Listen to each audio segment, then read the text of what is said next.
Assalamualaikum warahmatullahi wabarakatuh. Perkenalkan, nama saya Ilham Rifaldi dengan NIM 22080128 Teknik Informatika Universitas Muhammadiyah Parepare. Di sini saya akan menjelaskan mengenai deadlock. Langsung aja kita ke pengertiannya. Pengertian: deadlock adalah suatu kondisi di mana dua proses atau lebih saling menunggu proses yang lain untuk melepaskan resource yang sedang dipakai. Karena beberapa proses itu saling menunggu, maka tidak terjadi kemajuan dalam kerja proses-proses tersebut. Kemudian penyebabnya ada 4. Yang pertama, mutual exclusion, yaitu hanya ada suatu proses yang boleh memiliki sumber daya dan proses lain yang ingin memiliki sumber daya tersebut harus menunggu hingga sumber daya tadi dilepas, atau tidak ada proses yang memiliki sumber daya tersebut. Yang kedua, hold access, yang sedang memiliki sumber daya boleh meminta sumber daya lagi. Maksudnya menunggu hingga benar-benar sumber daya yang diminta tidak dipakai oleh proses lain. Hal ini dapat menyebabkan kelaparan sumber daya, sebab dapat saja sebuah proses tidak mendapat sumber daya dalam waktu yang lama. Yang ketiga, no preemption, yaitu sumber daya yang ada pada sebuah proses tidak boleh dimiliki begitu saja oleh proses lain. Untuk mendapatkan sumber daya tersebut, maka harus dilepaskan terlebih dahulu oleh proses yang memegangnya. Selain itu, seluruh proses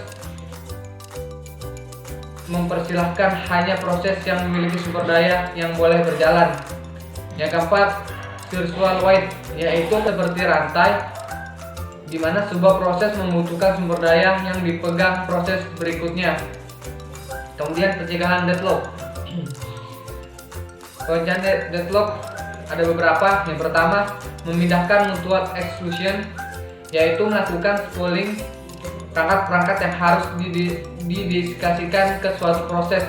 Dengan spooling, permintaan-permintaan diantarikan di harddisk.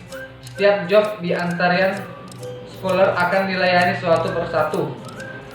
Yang kedua, memindahkan hold and wait, terdiri dari satu, mengalokasikan sumber daya atau tidak sama sekali. Yang kedua, hold and reserve. Kemudian yang ketiga, memindahkan non-preemption. Yang keempat, memindahkan menunggu circular. Proses hanya diperbolehkan menggunakan suatu sumber daya dan penomoran global semua sumber daya. Kemudian metode penghindaran deadlock. Yang pertama, proses harus menyatakan seluruh sumber daya maksimum yang dibutuhkan sebelum eksekusi. Yang kedua, ketika eksekusi berlangsung, proses meminta sumber daya yang diperlukan hingga batas maksimum yang dinyatakan di awal. Proses yang menyatakan kebutuhan melalui kapasitas sistem tidak akan dieksekusi. Selanjutnya, safe state. State dinyatakan safe state jika tidak deadlock dan terdapat cara untuk memenuhi sebuah permintaan tanpa menghasilkan deadlock. Useless state. State dinyatakan useless state jika tidak terdapat cara yang memenuhi semua permintaan yang tertunda dalam menjalankan proses-proses sesuai dengan urutan. Kemudian metode dedikasi deadlock dedication.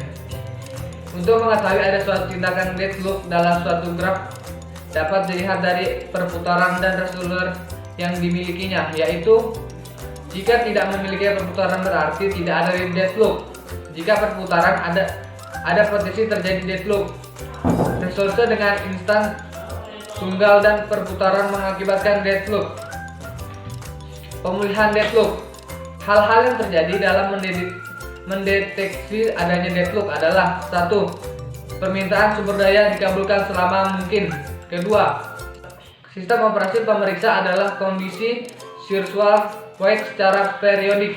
Yang ketiga, pemeriksaan adanya deadlock dapat dilakukan setiap ada sumber daya yang hendak digunakan oleh sebuah proses. Yang keempat, pemeriksaan dengan algoritma tertentu. Ada beberapa jalan untuk kembali ke deadlock. Yang pertama, preemption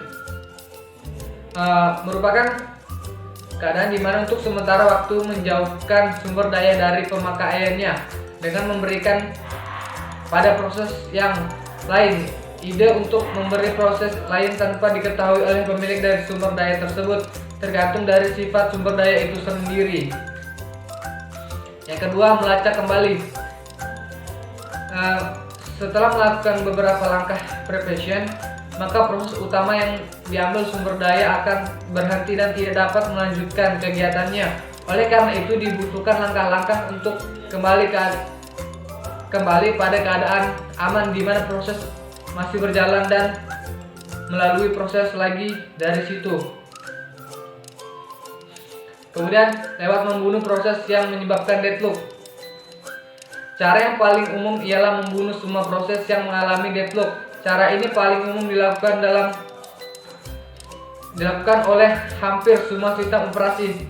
Namun, untuk beberapa sistem kita juga dapat membunuh beberapa proses saja dalam siklus deadlock untuk menghindari deadlock dan mempersilahkan proses lainnya kembali berjalan.